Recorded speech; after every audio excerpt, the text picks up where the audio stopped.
Imagemo. Imagemo. Imagemo. Imagemo. Imagemo. Imagemo. Imagemo. Imagemo. Bonjour, c'est Marie Lalande au micro d'Imagemo à voix haute, épisode du 13 novembre 2022. Aujourd'hui, en première partie, à Dis-moi ce que tu lis, je reçois Jonathan Bécotte, enseignant et auteur. Ensuite, dans la chronique littéraire Raconte-moi une histoire avec Mathilde Routy et Marie Barguirdian, on découvre l'album Je veux un chien et pas n'importe lequel de Kitty Crowther des éditions Pastel. Joëlle Odienne de la librairie Pauline à Montréal nous présente ses coups de cœur de libraire sur le thème des vêtements et plus encore. Et en fin d'émission, il y aura quelques actualités rares. Encore aujourd'hui, donc, tout plein de livres et de choses à découvrir sur la littérature jeunesse.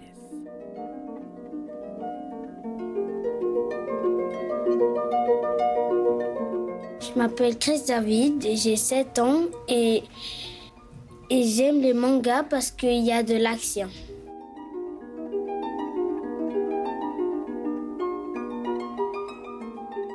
Je m'appelle Dina, j'ai 7 ans et j'aime lire des romans parce que comme il y a beaucoup de textes, ça prend du temps et ça me divertit.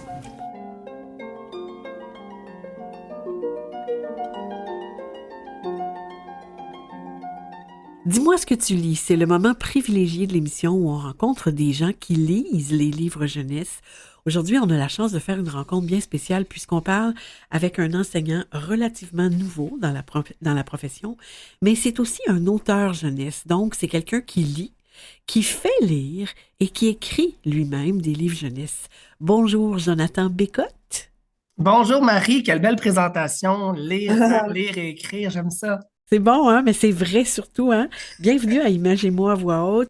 Jonathan, si vous voulez bien, on va prendre le temps de situer les auditeurs et les auditrices. Vous avez une trentaine d'années.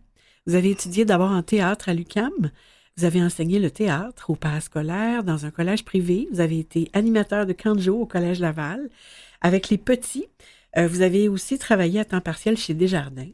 Et depuis 2017, vous avez publié déjà 5 ouvrages, notamment des romans pour les ados dans lesquels les adultes se reconnaissent. Et vous en êtes à votre 3e année d'enseignement, après un 2e bac à Concordia. Moi, j'aimerais savoir qu'est-ce qui vous a fait bifurquer du théâtre à l'écriture et puis aussi vers l'enseignement? Je pense que je suis rentrée à l'écriture par la grande porte du théâtre. La scène m'a toujours appelé. Ça a toujours été pour moi une fascination, les grands jeux d'acteurs et tout ça. Et j'ai commencé à écrire au secondaire des pièces de théâtre, des monologues. Puis finalement, c'est à travers cette exploration-là du monologue, de l'écriture intérieure que j'en suis venu finalement à l'écriture. Et puis c'est là que j'ai décidé d'aller faire mes études en théâtre. Donc, je me suis, dans le fond, spécialisée dans le profil études théâtrales, qui est un programme un petit peu plus, je dirais, là, théorique du théâtre, dans le sens qu'on fait de la mise en scène, de la scénographie, on fait de l'analyse dramaturgique, etc. Ouais, d'accord. Puis vers l'enseignement, ça a été quoi le déclencheur? L'enseignement, ça a été, parce que j'ai travaillé un petit peu en théâtre. Comme vous avez dit, j'ai enseigné 2 ans en parascolaire, des petites gigs d'animation ici et là. Mais c'est vraiment au décès de ma mère que je me suis rendu compte que c'était quelque chose, une voix qu'il fallait que j'écoute, que la vie est fragile et peut s'arrêter à tout moment. Donc, j'ai décidé de faire un emploi qui me rendrait heureux finalement. Puis c'est ce Ouais. que je fais depuis 3 ans en tant qu'enseignant au primaire. Ça, c'est formidable, ça. On entend parler de pénurie d'enseignants. Donc, trouver des enseignants qui font ce travail-là parce que ça les rend heureux, je trouve ça extraordinaire. Vous enseignez cette année à l'école Saint-Marc. C'est tout près du parc Molson à Montréal. Et vos élèves sont en première année du premier cycle. Qu'est-ce qu'elle a de spécial pour vous, cette école? Ça a été très spécial pour moi faire ma rentrée scolaire cette année parce que c'est une école dans laquelle ma grand-mère est venue. Donc, toute petite jeune, ma grand-mère est venue à cette école-là et mon père est venu également dans cette école-là. C'est le quartier dans lequel il a grandi. Et il y a une dame qui est bénévole à l'école qui s'occupe de faire nos photocopies, c'est elle qui s'occupe de plastifier nos documents. Ce qui était très, très intéressant, c'est que cette bénévole-là, c'était l'enseignante de 6e année de mon père. Donc, il y a une espèce de, je ne sais pas comment dire ça, là, la roue a tourné finalement. Là, Oui, c'est une ça. boucle, c'est ça, c'est exactement une boucle. Puis, elle m'a ressorti des photos de mon père quand il était en 6e année. C'est fou comme, comment l'enseignement, ben, je ne sais pas comment dire ça, mais lie les générations parce que je ne la connaissais pas, cette dame-là, et puis on s'est rapprochés très rapidement par l'enseignement, parce qu'on partage, là. Ben oui, vous avez un lien qui vous unit. Et qu'est-ce que ça représente pour vous enseigner la lecture et l'écriture à des petits de première année? Euh, Très rapidement, la première journée, je pense, je leur ai dit à mes élèves, je dis, vous allez voir, c'est votre année la plus magique que vous allez vivre dans toute votre éducation. Parce que je dis là, en ce moment, le monde autour de vous est un peu flou, est un peu mystérieux. Il y a des mots qui sont tout autour de vous, puis vous ne les comprenez pas tout encore. Je dis, mais à la fin de cette année-là, là, le monde n'aura plus de secrets. Il n'y a plus personne qui va pouvoir rien vous cacher en écrivant des choses, tout ça. Et c'est comme si on vous donnait les clés pour ce qui vous attend en deuxième, troisième, quatrième, jusqu'à l'université. Pour moi, c'était très important de leur faire comprendre que la lecture, oui, c'est important de ce côté-là, mais je laisse aussi une grande place dans ma classe aux lectures un peu plus littéraires, aux albums jeunesse, pour leur montrer qu'on peut lire aussi par plaisir et pas juste par nécessité. OK, donc c'est la place que vous faites aux livres dans votre classe. Est-ce que vous utilisez la littérature pour enseigner à vos élèves aussi? Ben, je dirais que surtout pour les dimensions de la lecture, donc interprétation, tout ce qui est jugement critique, retour sur la lecture, est-ce que tu as apprécié ta lecture, appréciation? J'y vais tout ce que j'ai fait depuis le début de l'année, c'est souvent des lectures interactives. Et puis après, on a une activité de retour sur la lecture. Par exemple, on a lu un album de André Marois, ça s'appelait Aux toilettes. Et puis, qui est un album magnifique et qui est disponible sur Télé-Québec, là, les trousses de lecture interactive. Et puis après ça, ben, c'était aux jeunes eux d'aller se transposer dans leur tête qu'est-ce qu'ils feraient s'ils devaient aller dans cette toilette-là qui nous fait voyager, là. Qui nous fait voyager, qui nous fait rêver aussi. Oui, vraiment. On en a parlé tout à l'heure, vous aviez déjà écrit quelques livres, Jonathan. Souffler dans la cassette, Maman veut partir, Comme un ouragan, Honey et Ketchup avec Sabrina Gendron et tout récemment votre troisième roman, La chambre éteinte. Certains de vos livres ont mérité des nominations, des prix prestigieux, je vous en félicite d'ailleurs.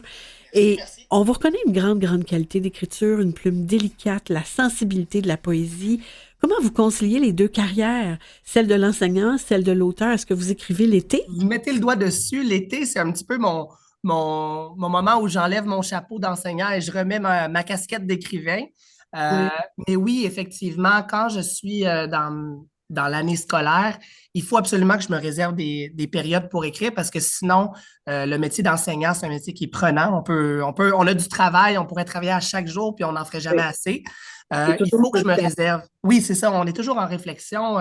On se promène dans la nature, on voit des petites cocottes par terre, puis on dit, je pourrais peut-être faire quelque chose avec ça. Donc, le cerveau tourne tout le temps, tout le temps. Alors, il faut vraiment que je fasse cet effort qui est vraiment intentionnel, par exemple, une demi-journée la fin de semaine pour effectivement là, me réserver du temps à l'écriture. Et qu'est-ce qui guide vos choix d'écriture? Qu'est-ce qui vous inspire pour écrire vos livres? Ben là, je pense que je suis dans la fin d'un cycle. Pour l'instant, mon écriture est vraiment teintée sur les sensations au niveau de l'enfance. Ben là, dans mes trois livres qui se suivent un peu, Souffler dans la cassette, Comme un ouragan et La chambre éteinte, je mets fin à ce cycle-là du premier réveil des sentiments amoureux, des amitiés fusionnelles, tout ça. Ce qui est assez particulier parce que maintenant, en enseignant à l'école primaire, ben, je les vois, ces enfants-là duquel je parle, qui est à 90% inspiré du petit Jonathan là, qui était à l'école primaire. Donc, c'est sûr que ça me nourrit dans mon écriture également. Là, ouais. Oui, aussi. En fait, est-ce qu'on va lire quelque chose? Qu'est-ce qu'il y a dans votre tête? C'est quoi? Qu'est-ce qui s'en vient de Jonathan Bécotte? Qu'est-ce qu'on pourra lire de vous? Ben, c'est tout écrit, c'est en train d'être envoyé à l'impression. Donc, en mars prochain, un nouvel album, ben, mon premier album finalement, jeunesse, avec une couverture cartonnée, un album hommage à mon papa qui a pour titre Tache d'huile. qui parle d'une relation entre un fils qui n'aime pas se tacher les doigts et un papa mécanicien. Donc, c'est vraiment un cadeau que j'offre à mon père là, qui a eu 60 ans cette année. Donc, ça s'en vient bientôt printemps 2023. C'est formidable, ça, c'est bien. En terminant, c'est la tradition à Images et mots. À voix haute, on invite les invités à nous proposer un coup de cœur littéraire jeunesse. Qu'est-ce que c'est votre suggestion, Jonathan? J'y suis allée pour Simone sous les ronces de Maune-Neveu Villeneuve, illustré par Sandra Dumais, qui est un album qui parle de cet enfant qui a de la misère à gérer ou du moins à mettre des mots sur son anxiété, sur ce qu'elle vit. Et je trouve que c'est un album qui est vraiment pertinent pour donner des outils aux enfants, comment exprimer justement les émotions qu'ils ressentent.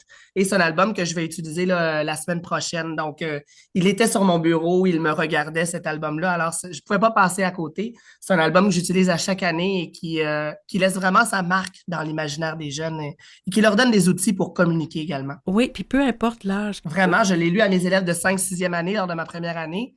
L'année passée, j'étais en 2e et je suis certain que cette année, mes élèves de première là, vont être charmés par cette histoire. Oui, ça donne des outils pour vivre avec cette anxiété. Vraiment, vraiment. Je vous remercie. Le temps file, Jonathan. Merci d'avoir pris ce temps-là avec nous. Au plaisir de vous lire encore et au plaisir d'une prochaine rencontre. Merci beaucoup. Merci beaucoup, Marie. Ça m'a fait très plaisir.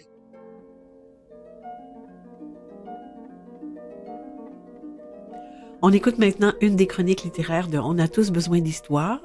Marie Barguirgian et Mathilde Routy nous font découvrir l'album Je veux un chien et peu importe lequel de Kitty Crowther, publié chez Pastel, l'École des loisirs.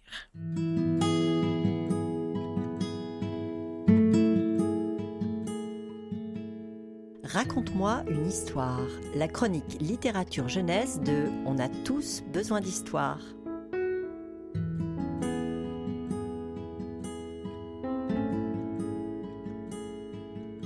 Kitty Crowther, rappelons-le, a reçu le prix Astrid Lindgren en 2010, un des plus grands prix en littérature jeunesse. Cette créatrice anglo-suédoise qui vit en Belgique n'en finit pas de nous étonner, que ce soit dans son esthétique ou dans ses propos. C'est ce qui la rend intéressante et fascinante, et c'est pourquoi chaque nouvel album publié nous rend aussi si curieuses. Celui-ci, paru en 2021, mérite toute notre attention.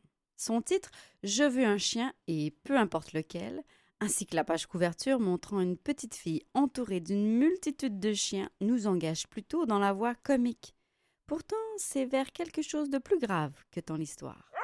En effet, Mathilde, au-delà de la volonté de Millie, l'héroïne de l'album, d'avoir un chien, un désir commun à beaucoup d'enfants, il faut le dire, on comprend que la raison est biaisée. C'est que dans cette école très chic où elle vient d'atterrir, il y a non seulement un code vestimentaire, mais aussi l'obligation de posséder un chien. Et en plus, il y a un concours de beauté canine qui s'annonce. Kitty Crowther s'en donne à cœur joie pour portraiturer les bestioles à poils longs ou courts, avec leurs airs doux ou plus féroces. Mais en fin de compte, les plus féroces, on le verra, sont les jeunes filles de l'école. Finalement, la maman de Millie l'emmènera au refuge choisir son chien et elle jettera son dévolu sur un drôle de petit animal qu'elle appellera Prince. Prince se laisse toiletter, brosser, sécher sans rien dire. Il est formidable et en plus, Millie peut lui lire des tas d'histoires. Il semble adorer ça. Ce chien n'est pas si mal après tout, pense la maman. Pourtant, ça ne suffit pas pour se faire accepter par le groupe de snobs. Avec son chien, ou je dirais plutôt à cause de son chien, Millie subira moquerie et humiliation le jour du concours. Rejetée, elle ira jusqu'à rejeter elle-même son prince. Oui, et elle le regrettera d'ailleurs, mais un rebondissement final surprend le lecteur et apporte encore une nouvelle dimension à l'album. Mais je crois qu'il vaut mieux se taire sur ça. Disons tout de même que l'histoire se terminera apaisée. Entre l'école et la maison, Millie traversera une multitude d'émotions. Bouderie, jalousie, moquerie, colère, tristesse, joie, rejet, humiliation, repentir, tendresse, confiance en soi. Et tout cela est traduit par l'esthétique tout à fait originale de Kitty Crowther. Et oui, son langage artistique est vraiment très fort, comme l'utilisation de l'orange fluo qui nous relie à tout ce qui est invisible, disons l'indicible, les fantasmes, le rêve de Millie. La franchise des couleurs vives, les lumières poétiques qui ajoutent une ambiance particulière. Et puis, il y a ce trait de Kitty Quather, incisif, énergique, qui peut exprimer toutes les émotions vécues. Têtes et corps sont expressifs, j'irais même jusqu'à dire expressionnistes. Mais n'oublions pas l'humour, d'ailleurs beaucoup porté par les illustrations. Quel album original, différent, intéressant et fascinant. Une histoire où un prince est devenu réalité. Et rappelons le titre, Je veux un chien et peu importe lequel, de Kitty Quather, publié aux éditions Pastel.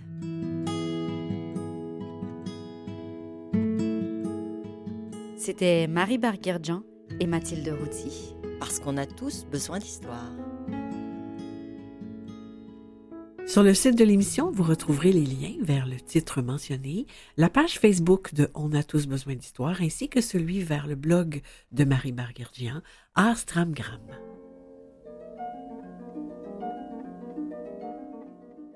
Je m'appelle Estelle, j'ai 7 ans. J'aime lire des documentaires parce que j'aime ça apprendre de nouvelles choses.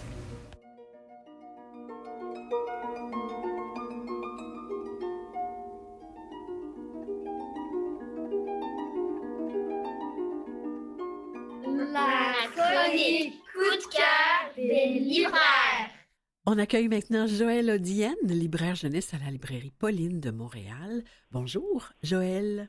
Bonjour Marie, Ça va? ça va très bien toi? Ah oui, ça va très bien. On vous retrouve cette année avec grand plaisir. On aime vos suggestions originales et stimulantes. Aujourd'hui, vous nous proposez des livres autour d'une thématique vêtements, mais on s'entend, c'est bien plus que du chiffon. Hein? Moi, j'ai très hâte d'entendre ça.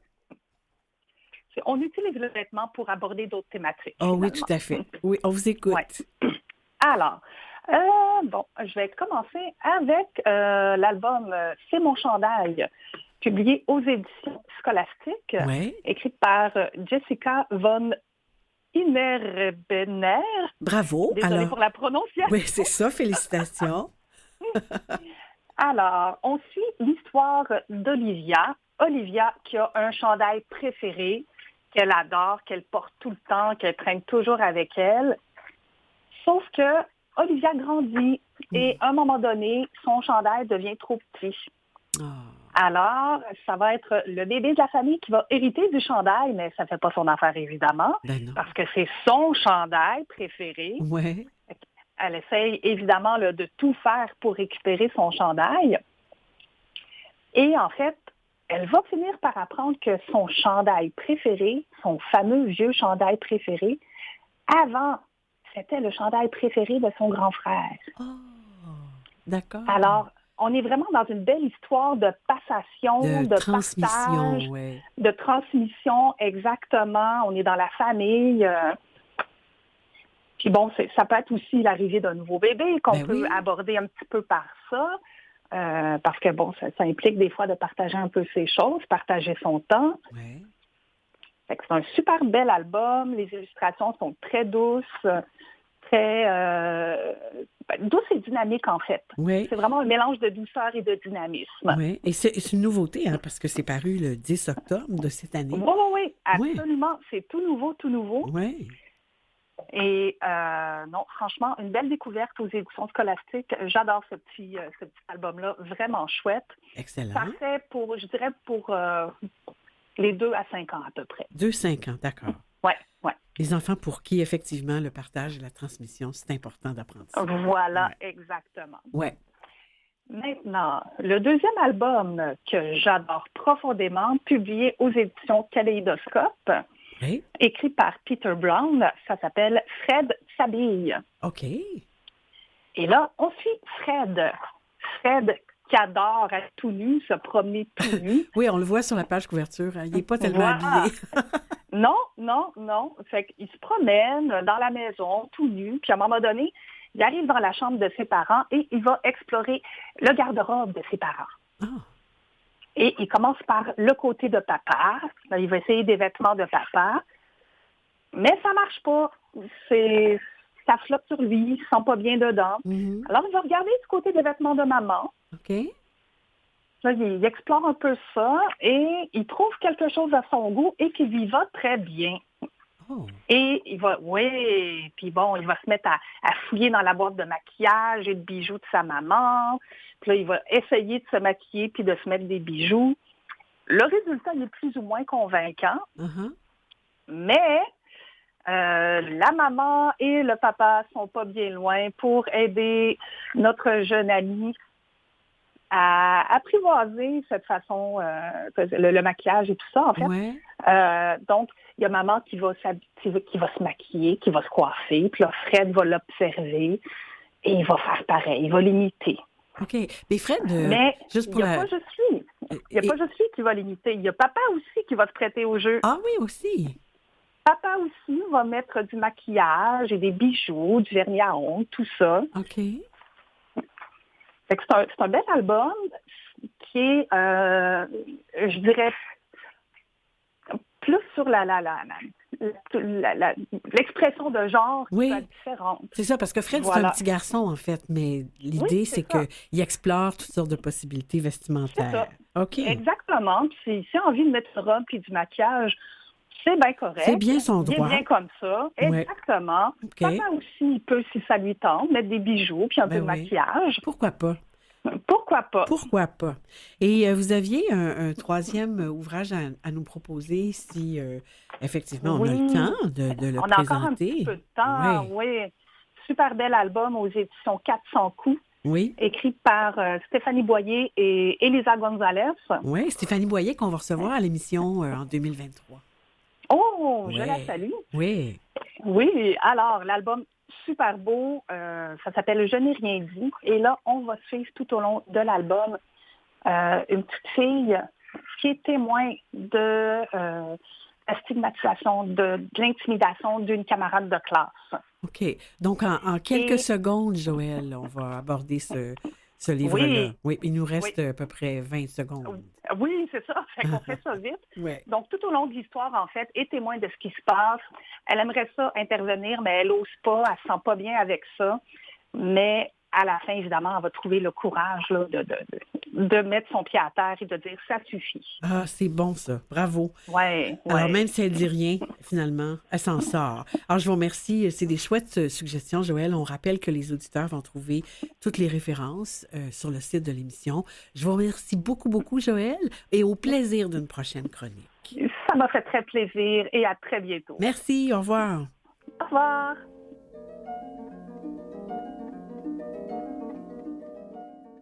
Je m'appelle Noah, j'ai 7 ans, j'aime lire des mangas et j'aime ça parce qu'ils font des genres de signes comme des codes secrets et il y a de l'action.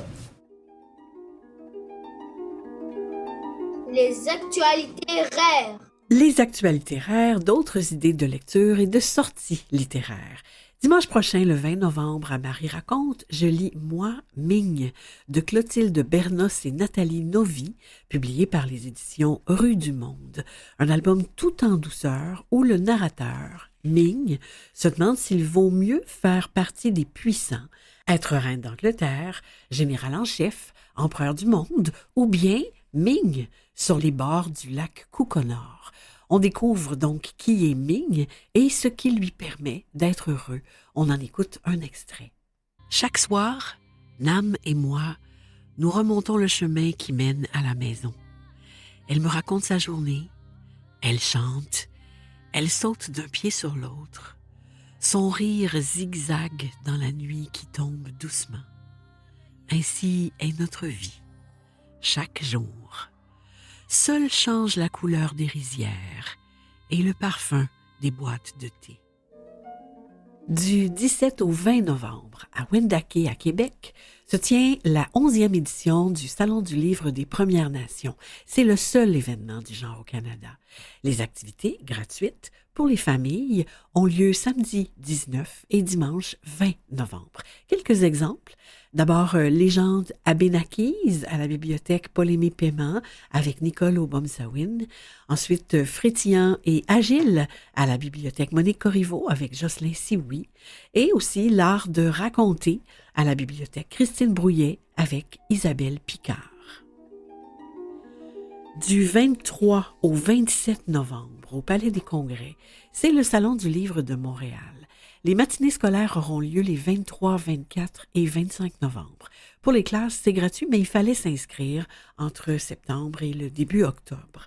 À savoir, Communication Jeunesse est partenaire de cette édition du Salon du Livre de Montréal et propose une variante de ces ateliers littéraires thème, T-H-E accent grave, M-E, lire, thème lire, afin de faire vivre aux enfants et aux adolescents des expériences uniques autour de la lecture. Les animations, toujours ludiques, interactives et axées sur une thématique appréciée des jeunes, seront bonifiées par la visite surprise d'un créateur ou d'une créatrice. Pour plus d'informations, voir la programmation. Mercredi 16 novembre, on annoncera qui seront les lauréats des prix littéraires du gouverneur général 2022. En nomination comme finaliste jeunesse, on retrouve Enfants du lichen de Maya Cousineau-Molène des éditions Anne Norac. Cancer ascendant autruche de Julie Campagne à la courte échelle. Dessiner dans les marges et autres activités de fantômes de Caroline Fouché à la Bagnole. La pluie des autres de Daphné B à la courte échelle. Les bulles de Rénald Quentin chez Boréal, les carnets de novembre de Marie-Hélène Jarry à la courte échelle, la fin des poux de Orbi aux 400 coups, Seul de Paul Tom et Mélanie Bayarger à la courte échelle, Trèfle, dont on vous a parlé la semaine dernière, de Nadine Robert et Kindling chez Comme des Géants, Truffe de Fanny Britt et Isabelle Arsenault à la pastèque et finalement Un rhume de cheval de Pierrette Dubé et Enzo chez Fonfon. Bonne chance à tous les finalistes.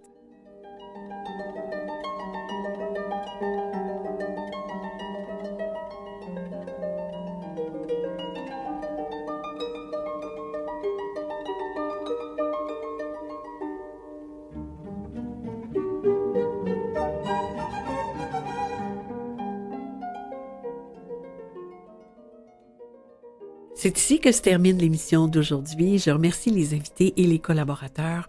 Jonathan Bécotte, enseignant à l'école Saint-Marc et auteur jeunesse. Marie Barguirdian et Mathilde Routy de On a tous besoin d'histoire. Joël Odienne, libraire jeunesse à la librairie Pauline de Montréal. Michel Brûlé au soutien et à la recherche. Mathieu Tessier en régie au montage et Jean-Sébastien Laliberté, chef diffusion technique. Voilà, on se retrouve dans 2 semaines. Bonne lecture!